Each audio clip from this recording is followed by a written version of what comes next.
Hi, this is Paul Lambrakis again. This is our third installment of our handicapping tutorials.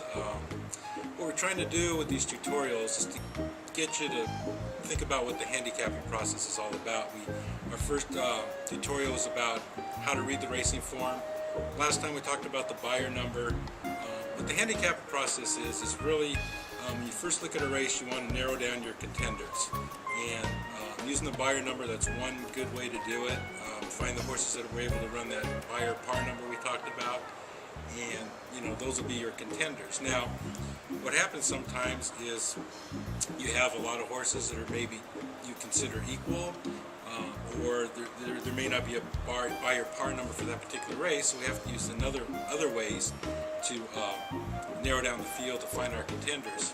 The most important thing is the level of competition, or the class as it's called. There's a lot of different, there's allowance races and claiming races. We'll explain those in later tutorials, but for right now, you want to find horses that have been able to compete and run well at that particular level they're running at today. Two things I look for. The first thing is either a win or a real close finish, a length and a half or less to the winner. And this is usually looking at probably the last two running lines. Actually, the last running line is probably the most important thing you can look at.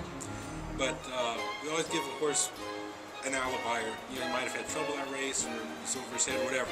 So the last two races, you can find your contenders that way. And some of the other things we're going to talk about in our next tutorial.